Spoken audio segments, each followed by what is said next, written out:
ভয়ঙ্কর ক্যাসিনো।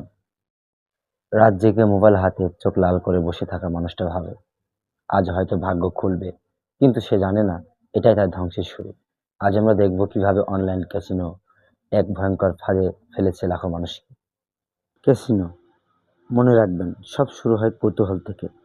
কেউ বলে একটু খেল, মজা লাগবে। অথবা আপনার বন্ধু কেউ আপনাকে আগ্রহ দিয়ে বলে 100 টাকা দিয়েই শুরু কর, 1000 টাকা উঠতে পারে। প্রথমে ছোট অঙ্কে খেলে মানুষ ভাবে, ওহ, লাভই তো হচ্ছে। কিন্তু আসল ফাঁদ এখানে। মানুষ কখনো এটা বুঝতেও পারে না। মস্তিষ্কের ফাঁদ। টাকা জেতা বা হারার পর টেনশন, আবার খেলা। অনলাইন ক্যাসিনো এমনভাবে তৈরি যেন তোমার মস্তিষ্ক সবসময় আশা করে এবার জিতবে, হয়তো জিতবে। একটা হারার পর মনে হয় পরেরটা তো জিতবই। এভাবেই তারা তোমাকে ধরে রাখে।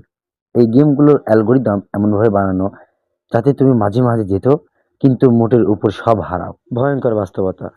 কেউ ঋণ নিচ্ছে, কেউ আবার টাকা প্রচুর পরিমাণে ধার করছে, কেউ মোবাইল বিক্রি করছে, আবার বাংলাদেশ সহ পুরো পৃথিবীতে হাজারো মানুষ পরিবার, সম্পর্ক, এমনকি জীবন হারাচ্ছে এই ফাঁদে পা দিয়ে। কেউ সব সঞ্চয় হারিয়ে ঋণের জালে জড়িয়ে যাচ্ছে, কেউ পরিবারকে ঠকিয়ে টাকা নিচ্ছে শেষবারের মতো খেলার জন্য, কিন্তু শেষটা সব হারানো।